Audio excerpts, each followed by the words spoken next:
Good morning. At the end of this month, almost everybody at the Corporation for Public Broadcasting is getting fired. A few months ago, the federal government cut pretty much the entire agency's budget. And that sucks. This is the agency that funds pretty much all of PBS, along with so many independent documentaries that you probably watched. There are a lot of private foundations that help documentary filmmakers and local public media stations help these places stay afloat. But losing the Corporation for Public Broadcasting is a huge blow, and a lot of people are really sad about it. I've been thinking a lot about the value of things.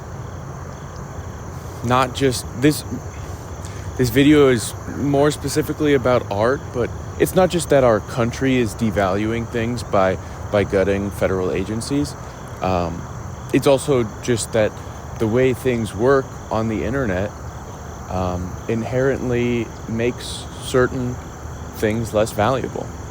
Of course, it's far more convenient to access a news story or an article on your phone. There's no need for it to be on paper. But because we're not paying for the physical print, there is an extreme loss of revenue. It's nobody's fault, really.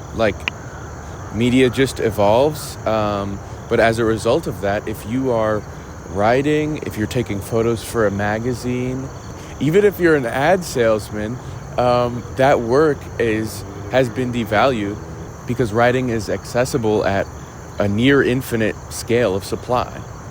And Google Ads is doing your job if you're an ad guy. So what do we do then? If our work is being devalued at an institutional scale, what do we do? Changing locations here because I don't know. I don't know what we do. It's a hard question, right? But it's a question we have to ask ourselves. In some ways, it's never been better to be a creative type person, right? The potential for your art, the thing that you're creating to reach people is higher than it ever has been before. If you're broke, if you're just a guy filming in a park, right? But then in other cases, it's even if you are established in your field, it might be harder. You might lose, these institutional opportunities for larger scale projects which you're used to and which a PBS documentarian isn't necessarily going on YouTube.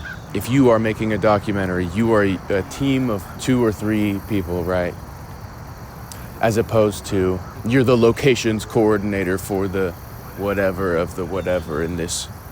And maybe that is more efficient, but also the purpose of a documentary is to convey to someone a real truth of the world. And if you got 2 or 3 guys who, let's face it, are new, they might not discover that much truth. Sure, they might discover some things that institutionally we have a blind eye to, right? But I think the scale does matter. Purely on a what can slip through the cracks thing. If you have a team of 3 dedicated fact checkers, they're going to say, hey, we gotta ask about this a few more times. But if your whole team is 3 people, they might be like, oh shit, I forgot the boom mic. Yes, it's true that digital platforms and the internet and whatever have broadly democratized is the word that is used so often. We've democratized the sharing of information. Now everyone can do it, right? It's not, you don't have to apply for a grant, or you don't have to go to film school, or you don't have to fucking know anything. And it is good that more people have more access to doing the things that they want to do.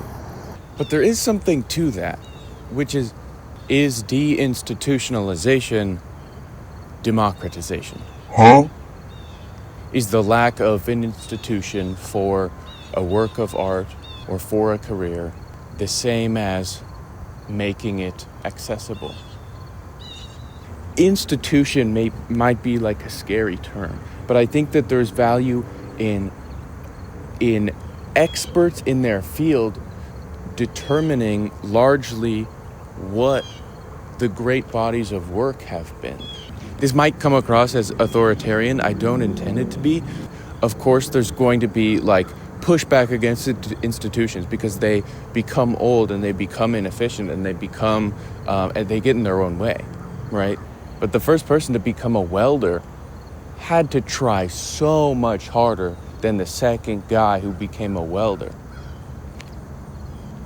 There is so much value in retaining knowledge, and I think when you get rid of these large channels for talent to sort of funnel into, you're kind of nipping a lot of people's talents in the bud. Yeah, it's easier to look at a camera, but it's also harder. It's also harder in a number of ways. Everything that I learn when I am standing in wherever the hell I am right now, talking to a camera, doing it entirely on my own, I have to reflect extremely heavily on. Sure, I might be learning more because I'm running into more problems individually along the way. But I also have blind spots because I don't know what the hell I'm doing. And sure, I can watch a fucking YouTube video, but compare that to someone who's like in a mentorship relationship with someone who is a PBS documentary journalist, right?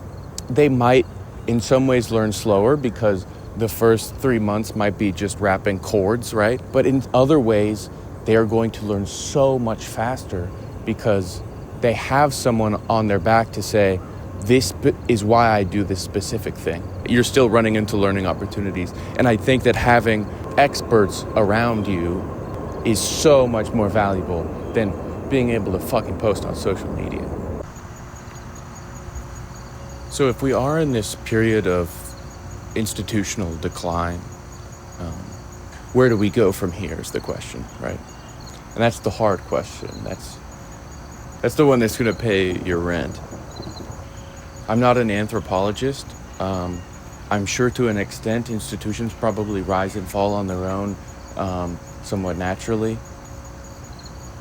Again, I talk in the park. There's a lot more books in the future for me than there are in the past right now.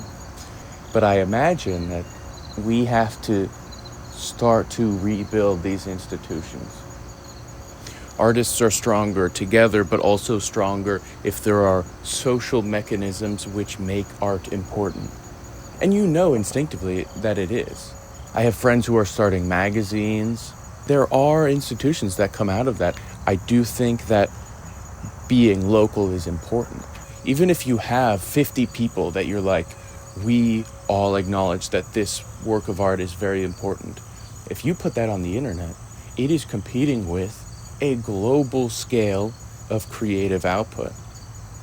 So I think that, at least for the time being, institutions have to be localized. Every union has a local branch, right?